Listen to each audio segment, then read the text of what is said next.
Hello friend, स्वागत है आप सबका एक नए वीडियो में द स्टडी पंडिट्स पे। आज का जो हमारा ये वीडियो है ये हम लोग सेकेंड वीक के जो रणनीति होगी, जो स्ट्रेटजी होगा, हम किन किन सब्जेक्ट्स को पढ़ेंगे, किन किन टॉपिक को पढ़ेंगे, उसके ऊपर आज का ये वीडियो हमारा है। और जैसा कि मैंने आपको बोला था कि हम लोग जब तक बीपीएससी 70 का एग्जाम मेंस ना हो जाए तब तक के हम लोग वीकली टारगेट करके चीज़ों को हम लोग पढ़ेंगे, पूरा एंटायर सिलेबस कवर करेंगे और अच्छे तरीके से चीज़ों को समझेंगे। मैंने बोला था कि जो भी लोग इस वीकली टारगेट को फॉलो करेंगे कंटिन्यूअस, कुछ एक भी चीज़ नहीं छोड़ना है, कंटिन्यूअस अगले वीकली टारगेट को 70 से 80% भी फॉलो करते हैं तो उनका एक बहुत अच्छा तैयारी हो जाएगा। इतना अच्छा तैयार हो जाएगा कि प्रीलिम्स तो आराम से निकालेंगे, साथ ही साथ मेंस में भी उनको अच्छा खासा लिखने का अनुभव हो जाएगा।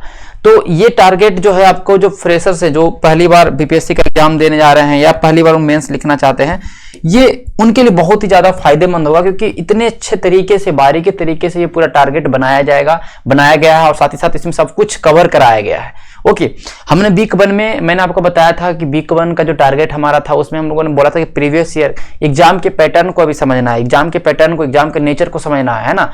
तो आप लोगों ने किया होगा, मैंने एक वीडियो में मैंने जीएस पेपर 1 को बारे में डिस्कस किया था। अब जीएस पेपर 2 को मैंने छोड़ दिया था क्योंकि बीपीएससी मेंस का एग्जाम था मेरा, तो मैं थोड़ा सा बिजी हो गया था।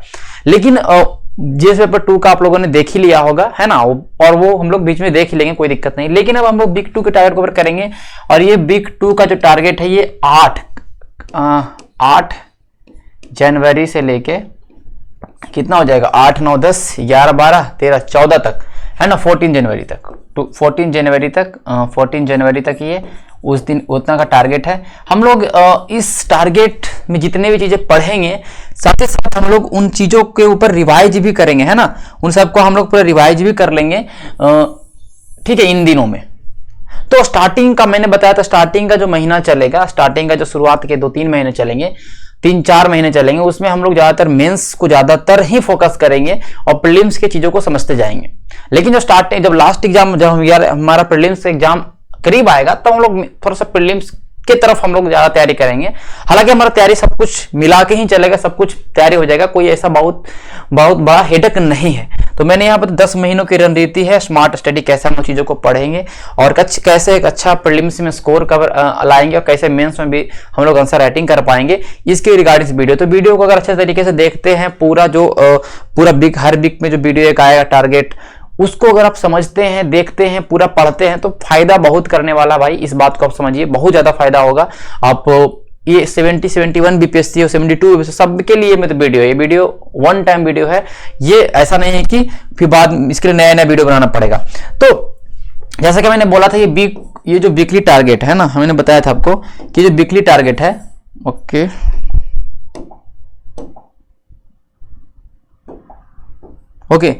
जैसे मैंने बताया था कि जो वीकली टारगेट होगा, वीकली टारगेट, तो वीकली टारगेट में जो आपको मैंने बोला वो तो पढ़ना ही है ना, वो पढ़ना, कौन सा बुक से पढ़ना, वो सब मैंने उसके अंदर मैंने डाल दिया, ठीक है। ओके, साथ ही साथ हर वीक में 2 से 3 टॉपिक जो आएंगे, 2 से 3 टॉपिक जो मैं वीडियो बनाऊंगा, 2 से 3 टॉपिक। अभी तो एनसीईआरटी सीरीज चल रहा है जो कि आपको बहुत जरूरी है देखना, कोई भी एग्जाम का तैयारी करते हो एनसीईआरटी सीरीज जरूर देखे, है ना। तो 2 टॉपिक हर वीक में मैं लाऊंगा, जो मेंस के लिए हो सकता है और प्रीलिम्स के लिए तो होगा। प्रीलिम्स के लिए तो मैंने आपको पहले ही बोल दिया, प्रीलिम्स के लिए आपको परेशान नहीं होना है, प्रीलिम्स बहुत अच्छे तरीके से कवर कराएंगे, प्रीलिम्स बहुत अच्छे तरीके से होगा, ठीक है। तो ये 2 टॉपिक मेंस और प्रीलिम्स के लिए, इस तरह से 2 टॉपिक, 3 टॉपिक मैं लाते रहूंगा हर वीक में, जो मेंस के एग्जाम के लिए बहुत महत्वपूर्ण होगा, है ना। तो चलिए स्टार्ट करते हैं आज का जो हमारा ये टारगेट है। तो ये वीक 2 टारगेट जो हमारा है पीटी प्लस मेंस का, थोड़ा सा मैं जूम कर दूंगा तो आपको शायद सही तरीके से दिखे। ओके, चलिए देखिए, तो ये वीक 2 टारगेट जो है 70 बीपीएससी पीटी और मेंस के लिए, इसमें दूसरे सप्ताह में आज हम लोग कवर करने वाले हैं हिस्ट्री के में एंसेंट हिस्ट्री को। एंसेंट हिस्ट्री के जो आपके 1, 2, 3, 4 चैप्टर्स को कवर करेंगे, है ना। एंसेंट हिस्ट्री के 4 चैप्टर को कवर करेंगे। इसमें से कुछ ऐसे चैप्टर हैं जो कि एक दिन में 2 चैप्टर भी हो जाएगा, कुछ ऐसे चैप्टर हैं जिसको एक दिन पूरा पढ़ना पड़ेगा, मीन्स की 2-3 घंटे, 2.5 घंटे जितने समय देने हैं। मैंने ये पूरा 6 दिन का ये पूरे 6 दिन में कवर करना, 7वां दिन में चीजों को रिवाइज करना है ना, चीजों को रिवाइज करना है। तो अब एंसेंट हिस्ट्री में जैसा कि मैंने आपको बताया है कि एक तो स्टोन एज है हमारा, जो कि स्टोन एज जब हम लोग पढ़ेंगे तो उसमें हमें क्या जरूरी है। स्टोन एज में हमें ज्यादातर क्या पैलेलिथिक साइट्स दिखते हैं, नवपसानिक स्थल हैं, पूरा पसानिक स्थल हैं, उनको देखने को मिलता है। तो प्रीलिम्स में हमारा क्या महत्वपूर्ण है, मैंने कॉलम बनाया है कि स्थल संबंधी चीजें कि मान लेते पीट हाउस जो आपका है, गर्तावास कहां देखने को मिला, माली के साथ कुत्ते को कहां दफनाया गया है ना, असम में पूरा नवपसानिक स्थल क्या है, राख का ढेर कहां से मिला। तो वो स्थल का जो विशेषता है, वो स्थल कहां पे है भारत में, जो आपका एनसीईआरटी में जो आप देखे ना मैप बनाया हुआ है, एनसीईआरटी क्लास 6 के चैप्टर 1 और 2 आपको पढ़ना है। मैंने बोला एनसीईआरटी क्लास 6 का चैप्टर 1 और 2 पढ़ना है, हार्डली 15.5 मिनट लगेगा इस चैप्टर को पढ़ने में, और मैंने पढ़ाया अच्छे तरीके से, वहां से भी देख सकते हो। अगर उस वीडियो के थ्रू भी देखे तो वीडियो भी कंप्लीट हो जाएगा 2-3 दिन में, और आपको ज्यादा ये परेशान भी नहीं होना। तो एक तो एनसीईआरटी क्लास 6 का चैप्टर 1-2 के थ्रू पढ़ेंगे तो आपको सब कुछ समझ में आ जाएगा पाषाण काल के बारे में, है ना। तो ये प्रीलिम्स के लिए जरूरी है, मेंस के लिए ये जरूरी नहीं है। ओके, उसी तरह से सिंधु घाटी सभ्यता, और मैंने यहाँ पे ये भी लिखा है कि हमारा जो लेक्चर है द स्टडी पॉइंट्स पे मैंने ऑलरेडी आपको पढ़ा दिया है, ठीक है। मैंने ऑलरेडी आपको जो स्टोन एज है आप क्या बहुत अच्छे तरीके से एक वीडियो मात्र लगभग 30 से 35 मिनट का वीडियो है, मैंने पूरा स्टोन एज को पढ़ा दिया है और बहुत ज्यादा महत्वपूर्ण है। तो उस वीडियो को देख सकते हैं अगर जल्दी जल्दी करना है, लेकिन जल्दी जल्दी में चक्कर में नहीं रहना है, सब कुछ चीजों को कवर करते हुए एनसीईआरटी बेस पढ़ेंगे तो समझ में आ जाएगा, है ना। और घटना चक्र जो आपके पास बुक है प्रीवियस ईयर के, है ना, हिस्ट्री के, उससे आपको क्या करना है, उससे आपको क्या कर लेना। अरे यार ये क्या हो रहा है, एक सेकंड। घटना चक्र जो बुक है प्रीवियस ईयर के, है ना, उससे आपको क्या कर लेना है, उससे आपको कर लेना है ये समझिए कि प्रीवियस ईयर के सवाल लगा लेने हैं, मतलब प्रीवियस ईयर के सवाल को तुरंत लगा लेना है। कोई ये नहीं रखना है कि यार बाद में करेंगे, बाद में करेंगे, बाद में ज्यादा लोड हो जाएगा, तो हो नहीं पाएगा। एक तो ये हो गया। सिंधु घाटी सभ्यता की बात करेंगे तो इंडस वैली सिविलाइजेशन में हम लोग मुख्य नगर जो हड़प्पा है, मोहनजोदाड़ो है, जितने भी हैं स्थल है, उनका क्या विशेषता रहा, वहां से कौन कौन वस्तुएं मिले, वो हमारे प्रीलिम्स के लिए महत्वपूर्ण है। वो हमारे प्रीलिम्स के लिए महत्वपूर्ण है मुख्य नगर और उससे प्राप्त साक्ष्य और उनका महत्वपूर्ण। जैसे कि मान लीजिए पूछा कि कौन सा शहर, कौन सा नगर है जहां पे उच्चतम किस्म का जल प्रबंधन प्रणाली था, है ना, ऐसे सवाल पूछ सकता है। जहां पे जल प्रणाली का अभाव था, कौन सा शहर है जहां पे तीन कहने का मतलब 3 तरह के मिले हैं, जैसे कि एक तो आपका दुर्ग भी है, निचला शहर भी है, बीच में एक स्टेडियम टाइप का मिला है। तो इस तरह के सवाल जब आएंगे तो आपको क्या ध्यान में रखना है कि मुख्य नगर, उनकी विशेषताएं और उनसे प्राप्त साक्ष्य पूछ देगा कि बताइए कि हल का खिलौना कहां से मिला। तो वो आपको इसमें ध्यान रखना, इस चैप्टर को पढ़ते समय उन चीजों पर ध्यान रखना। कहां से करेंगे, एनसीईआरटी क्लास 6 का चैप्टर नंबर 3 देख लीजिए, वहां से आपको मिल जाएगा। और क्लास 11 जब आप पढ़ेंगे तो चैप्टर नंबर 1 आपको देखने को मिलेगा। क्लास 11 का चैप्टर नंबर 1 जो है ब्रिक बीट्स एंड ऑर्नामेंट्स, वो पूरा सिंधु घाटी सभ्यता है। 10 से 15 पेज का चैप्टर, लेकिन अगर पढ़ लेंगे ना तो मेंस लेवल तक का तैयारी हो जाएगा उसमें। हाँ, हालांकि मेंस के लिए इंपॉर्टेंट टॉपिक नहीं, क्योंकि ऑप्शनल रहता तो आपको उसके लिए महत्वपूर्ण टॉपिक था। ऑप्शनल में पूछता है सिंधु घाटी सभ्यता के टाउन प्लानिंग के बारे में, है ना, कि नगरों की विशेषता क्या थी, सिंधु घाटी सभ्यता नगरीकरण सभ्यता है, उसके बारे में बताइए, उसकी टिप्पणी कीजिए। लेकिन अभी जीएस पेपर 1-2 आ रहा है तो हमारा उसमें आर्ट एंड कल्चर पढ़ना है और मॉडर्न हिस्ट्री पढ़ना है, तो उसके लिए ये महत्वपूर्ण नहीं है। लेकिन प्रीलिम्स के लिए सब कुछ महत्वपूर्ण है भाई। लेक्चर समय मैंने भी सिंधु घाटी सभ्यता का एक वीडियो बनाया है, उसको देख लेंगे तो पूरा सिंधु घाटी सभ्यता कहीं से भी सवाल आएगा, आराम से बनेगा, कोई भी सवाल उससे बाहर नहीं आ सकता, मैं ये देता हूं गारंटी। हिंदी में ही होगा शायद, तो इसको, हाँ हिंदी में ही होगा, इसको देख लीजिएगा वीडियो, है ना, पूरा प्लेलिस्ट बना होगा हिस्ट्री का, उसमें मैंने बताया था उस समय। और घटना चक्र से प्रीवियस ईयर सवाल को लगा लेना है ना। 15 से 20 मिनट लगेगा, सवाल लग जाएगा। ये 2 चैप्टर भी एनसीईआरटी भी कंप्लीट हो रहा है आपके साथ, इसके साथ। तो ये इस तरह से बनाया गया है ना। फिर वैदिक सभ्यता पढ़ेंगे तो वैदिक सभ्यता में तो सबसे महत्वपूर्ण क्या है भाई, वेद। चारों वेद के बारे में ध्यान रखिए कि ऋग्वेद का क्या महत्वपूर्ण है। ऋग्वेद में नदी का उल्लेख है, कितना नदी, कौन सा नदी कितना बार उल्लेख हुआ है ना। देवताओं का उल्लेख है तो महत्वपूर्ण देवता कौन सा हो गया। ओके, इन चीजों पे ध्यान रखना है। ओके, और जो एनसीईआरटी में दिया हुआ है, एनसीईआरटी में लिखा गंगा नदी का उल्लेख है, सिंधु नदी का उल्लेख है, सरस्वती नदी का उल्लेख है, तो एनसीईआरटी क्लास 6 चैप्टर नंबर 4 में आपको वेद के बारे में मिलेगा। हाँ, और उपनिषद के बारे में, किस उपनिषद में क्या क्या, जैसे कि हमारा जो सतमेव जयते कहां से लिया गया, किस उपनिषद से लिया गया, और उस समय के सामाजिक जो कैसे कबीला था, मतलब कैसे वो कुल था, ठीक है, कुल के बाद बीज था, कैसे जन बना, थोड़ा सा उसके बारे में ध्यान रखना है। सिंधु और वैदिक सभ्यता के एक ग्रामीण जीवन था, वो हमको ध्यान में रखना है। नदियों के प्राचीन नाम जो कि हमारे प्रीलिम्स के लिए महत्वपूर्ण है, वो पूछेगा तो उसको आपको याद रखना है। तो ये सब भी आपको घटना चक्र से प्रीवियस ईयर सवाल आपको एमसीक्यू लगा लेना। तो ये सब मेंस के लिए ज्यादा महत्वपूर्ण टॉपिक नहीं है, है ना। अब जब हम पढ़ेंगे महाजन पद, महाजन पद पढ़ेंगे तो मगध है, वज्जी है और परिवर्तन। कि जैसे महाजन पद एक परिवर्तन का काल रहा ना, लोहा का खोज होना, नगरीकरण आप देख सकते हैं, महाजन पदों का उदय हो सकता है। तो पहले तो मगध की सारे जितने महाजन पद उसकी राजधानी याद रखिए। उससे महत्वपूर्ण है मगध पे जो शासक रहे है ना, हर्यक वंश, उनके बारे में थोड़ा सा ध्यान रखना है, शिशुनाग वंश के बारे में ध्यान रखना है। फिर बज्जी के बारे में जो लोकतंत्र था उसके कैसे क्या था उसके बारे में पढ़ना है। और जो परिवर्तन हुए, क्या क्या परिवर्तन, सामाजिक परिवर्तन, क्या राजनीतिक परिवर्तन हुए, क्या किस तरह के परिवर्तन हुए, आर्थिक परिवर्तन, उनको थोड़ा सा ध्यान में रखना है। और महत्वपूर्ण शासक बिंबिसार, अजातशत्रु, इन सब के बारे में आपको याद रखने हैं। ओके, फिर उसके बाद अगर मेंस के लिए हम देखेंगे तो मगध का उत्कर्ष पूछ सकता है, राइज ऑफ मगध, है ना। परिवर्तन भी पूछ सकता है कि 6th सेंचुरी में क्या क्या परिवर्तन हुए। हालांकि ये हमारा जो जीएस पेपर 1 में है वो मॉडर्न हिस्ट्री है और आर्ट एंड कल्चर है, तो नहीं पूछने का चांस है, बट थोड़ा सा हम लोग ध्यान में रखेंगे, ठीक है। मैंने यहाँ पे लिख दिया है कि हो सकता है इससे सवाल बन जाए, कोई ऐसा नहीं है।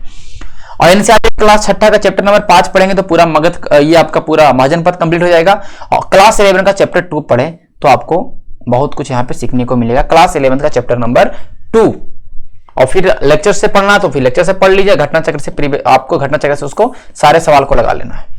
बहुत अच्छे तरीके से धीरे धीरे करके पूरा सिलेबस कंप्लीट हो जाएगा, मैं ये गारंटी आपको देता हूं। अगर ये पूरा फॉलो कर लेंगे ना वीकली टारगेट, तो आपका प्रीलिम्स तो कोई नहीं रोकेगा कभी भी, ठीक है। मेंस का अगर है तो मेंस पे आप कितने अच्छे तरीके से पढ़े ईमानदारी से, तो उससे मेंस भी अच्छा लिख सकते हैं। तो अब हम देखेंगे पॉलिटी का, है ना। पॉलिटी, अभी हम लोग हिस्ट्री और पॉलिटी को कवर करेंगे, है ना, थोड़ा साइंस को कवर करेंगे, इकोनॉमिक्स को बाद में लेंगे, ज्योग्राफी को बाद में लेंगे, ठीक है। पॉलिटी में अगर हम बात करेंगे तो स्टार्टिंग में संविधान हमारा कैसे बना, संवैधानिक विकास के ऊपर हम लोग चर्चा करने वाले हैं। और ये ज्यादा महत्वपूर्ण क्यों है, क्योंकि अभी जीएस पेपर 1 में एक तो 68वीं बीपीएससी में और एक 69 बीपीएससी, इन दोनों में से सवाल आया मेंस में। और वो सवाल आया है एक तो 1858 का भारत शासन अधिनियम, और फिर आया 1892 का। तो ये इसलिए महत्वपूर्ण है कि इसके जो भी एक्ट्स हैं भाव सबके सबकी जो क्या खासियत है, क्योंकि ज्यादा नंबर 8 नंबर का आया था तो ज्यादा बड़ा नहीं लिखना होता, लेकिन उनके खासियत को आपको जानना है, उसके जो विशेषताएं हैं उनको जानना है ना। हो सकता है 1935 का अधिनियम आ जाए, है ना। और मेंस में पहले भी यूपीएससी मेंस में तो 1935 का अधिनियम में सवाल आ चुका है। ओके, उस तरह से जितने भी एक्ट्स हैं प्रीलिम्स के लिए तो महत्वपूर्ण है, प्रीलिम्स के लिए तो 100% महत्वपूर्ण है, सारे एक्ट प्रीलिम्स के लिए महत्वपूर्ण है। मैंने पूरे डिटेल से पढ़ाया है पॉलिटी में, लक्ष्मीकांत पॉलिटी में, यूट्यूब पे पढ़ाया है मैंने, तो वहां से आप कर सकते हैं। ओके, वहां से कर सकते हैं। और साथ ही साथ ये जो एक्ट है आप लक्ष्मीकांत से ये सारे लक्ष्मीकांत से पढ़ लीजिए इस तरीके से। कैबिनेट मिशन क्या था, संविधान सभा में कितने सदस्य थे, संविधान सभा गठन कैसे हुआ, तो वो आप पूरा लक्ष्मीकांत से पूरा थ्रोली पढ़ लीजिए, है ना, थ्रोली पढ़ लीजिए।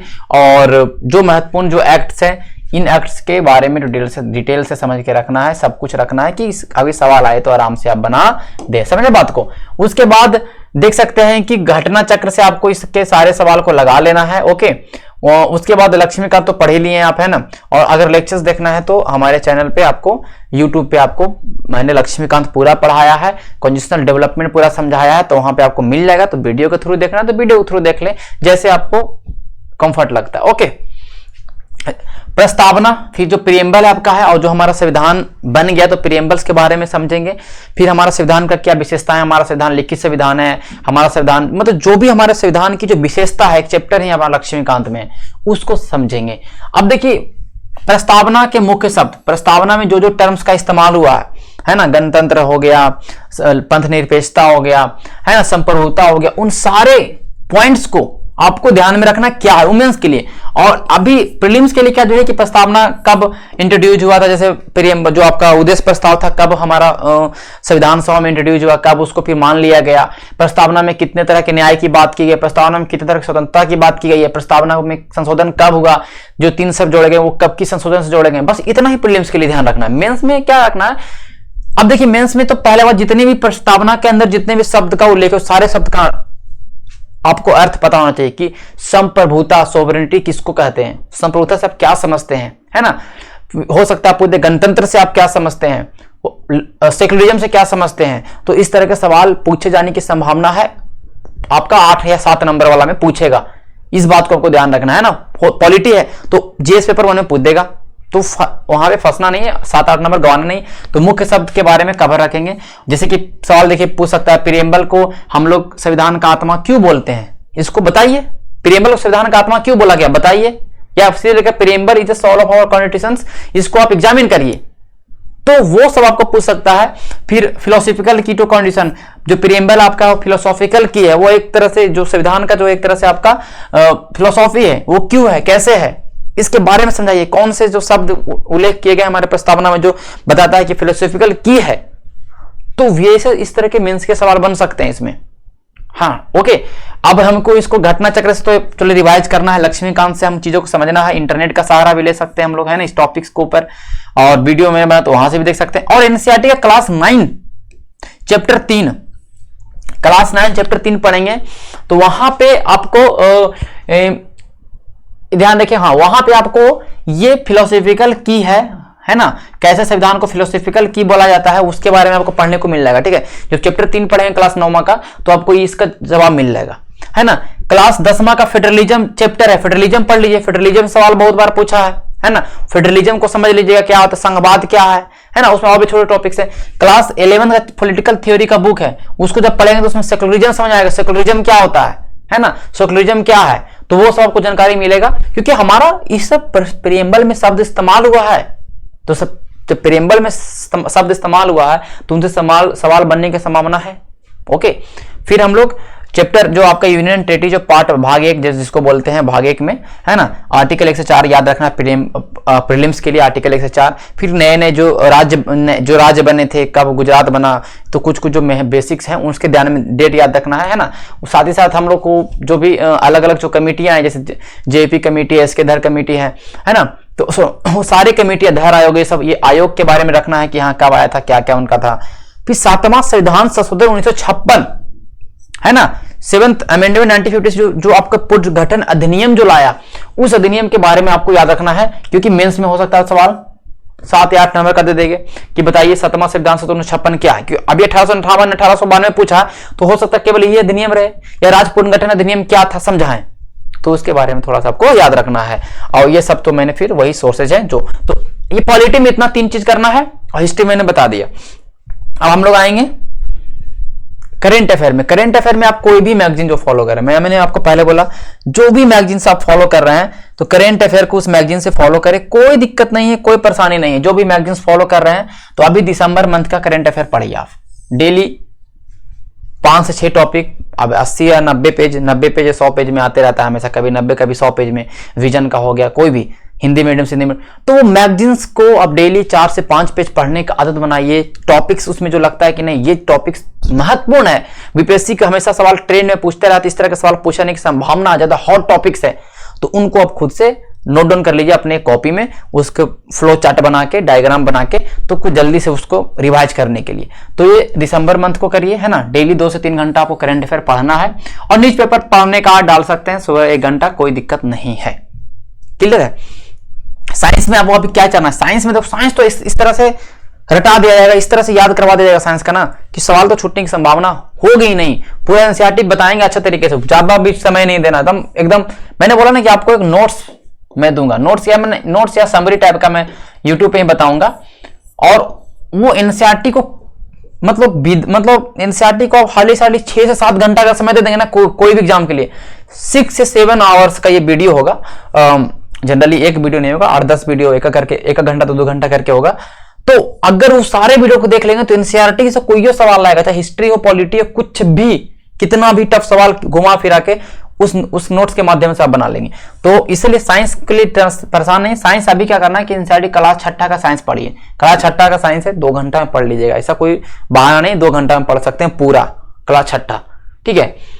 और अभी फिजिक्स में आपको पढ़ना है जो यूनिट एंड मेजरमेंट है, मतलब इकाई और माप और इकाई चैप्टर है, जैसे कि लेंथ का इकाई क्या हो गया है ना, मीटर, जैसे कैंडला, जो ये सब जो आपके इकाई हैं उनको, और कुछ डिवाइज हैं, बताइए कि दाब नापने के लिए कौन सा डिवाइस का इस्तेमाल करते हैं, बताइए रक्तचाप के लिए किस डिवाइस का इस्तेमाल करते हैं, है ना। तो वो सारे डिवाइसेस के बारे में आपको ध्यान में रखना है। तो अभी फिजिक्स पे चलेंगे, ये इस मंथ में हम लोग फिजिक्स को एकदम पूरा चटनी कर देंगे, है ना। अगले मंथ में हम लोग केमिस्ट्री, अगले मंथ में बायोलॉजी, फिर रिवाइज करते रहेंगे। तो ये तो आपका 6 दिन का हो गया टास्क। और 7 डेज में क्या करना, 7वां दिन में आपको, जो कि आपका संडे होगा शायद, तो उस दिन आपको जितने भी हम लोगों ने पढ़ाई किया उसको एक बार रिवाइज करेंगे, ओवरव्यू करेंगे, एक बार रिवाइज करेंगे, फिर मंथली रिवाइज होगा। कहां से याद नहीं होगा यार, फॉलो तो करो चीजों को, ठीक है। तो ये हुआ। और ज्यादा यूट्यूब पर ये सब ज्यादा बकवास नहीं देखना है कि अरे यहाँ से सवाल आ गया मेंस में, यहाँ से सवाल आ गया, सब बताया जो आ गया, वो अलग चीज है। आंसर राइटिंग खुद से करते रहिए, खुद से करते रहिए। बहुत सारे टेलीग्राम पे चैनल होते हैं जहाँ पे लड़के लोग अपना अपना आंसर राइटिंग भेजते हैं, सब चेक होता है। तो वहां पे आप आंसर राइटिंग करके उन चैनलों का सहारा ले सकते हो, वहां पर डालिए। अब ये नहीं कि किसी को फॉलो कर लिए हैं जो बोला कि यहीं से आ जाएगा सब सवाल, तो वैसे नहीं फंसना है। पढ़ना है, पहले पूरा पढ़ तो लो पहले। जो स्टैटिक चीज है, जो आपका ये सब चीजों कभी खत्म, जो हमेशा चेंज नहीं होगा, तो उन चीजों को तो पहले याद रखो। करेंट पर तो अलग चीज है, जो पहले इन चीजों को तो ध्यान में रखो, ठीक है। और मैंने बताया कि ये करना है, और मेरे द्वारा जो वीडियोस आएंगे है ना मेंस के रिगार्डिंग या प्रीलिम्स के रिगार्डिंग, उन वीडियो को आपको कंटिन्यू देखते जाना है। बस इतना ही काम करना है, कोई दिक्कत नहीं होगा। मैंने बोला प्रीलिम्स के लिए तो परेशान होना ही नहीं। प्रीलिम्स के लिए टेस्ट सीरीज लाएंगे एकदम, प्रीलिम्स के लिए टेस्ट सीरीज लाएंगे एकदम। आपको बता रहे नहीं, एक टेस्ट सीरीज, इस टेस्ट सीरीज को आप आराम से कर लोगे ना, बहुत सारे सवाल आपको डायरेक्टली प्रीलिम्स में दिखेंगे, आपको मैं बता दे रहा हूँ, ठीक है। और बाकी तो इजी वाला टेस्ट सीरीज तो मैं हम लोग सब इतना पढ़ लेंगे ना, ये सवाल कहां से प्रीलिम्स में छूटेगा वो हम देखेंगे, ठीक है। एक भी सवाल नहीं छूटेगा, मतलब अधिकतर सवाल बन जाएगा, आप पास कर सकते हैं प्रीलिम्स अच्छे से अगर फॉलो आपने किया तो। टाइम पास नहीं करना है। ये जो वीक 1 टारगेट, वीक 2 टारगेट है, आपको देखना, दबा के देखना वीडियो, है ना। आपको ऐसा नहीं कि आप देख लें ऐसा करेंगे ऐसा नहीं। अगर आप वीडियो देख रहे हैं, अगर आप तो आप उस टारगेट को फॉलो करें, अदरवाइज नहीं देखें, ठीक है, इस बात को। और ये अगर अलग एग्जाम का तैयारी कर रहे हैं तो उनके लिए भी ये रूटीन है, ऐसा नहीं कि बीपीएससी के लिए है। हालांकि बीपीएससी वाले ही देखेंगे, लेकिन ये जो बीच में प्रीलिम्स के लिए जो मैंने लिखा, ये तो सारे एग्जाम के लिए जरूरी है ना बाबू। ओके, ठीक है। तो चलिए, हम लोग को आज का तो हो गया लेक्चर, तो ऑलरेडी टाइम हो चुका है। तो हम लोग मिलेंगे नेक्स्ट वीडियो में, और नेक्स्ट वीडियो जो हमारा होगा नेक्स्ट वीक में आएगा, जो वीकली टारगेट के ऊपर। बाकी बीच में वीडियोस 1-2 वीडियो आते रहेंगे। अभी एनसीईआरटी सीरीज चल रहा है, तो एनसीईआरटी को ही हम लोग खत्म करेंगे, और उसमें टाइम लगता है यार एनसीईआरटी में, क्योंकि हिंदी इंग्लिश बाइलिंगुअल दोनों तरफ स्लाइड रखना पड़ता है, बहुत उसमें टाइम है, पहले सब पूरा पढ़ना पड़ता है, लिखना पड़ता है, सब कुछ। तो उस एनसीईआरटी वीडियो को जरूर देखें, शेयर करें जितना ज्यादा हो सकता है। मिलेंगे नेक्स्ट वीडियो में, तब तक के लिए धन्यवाद।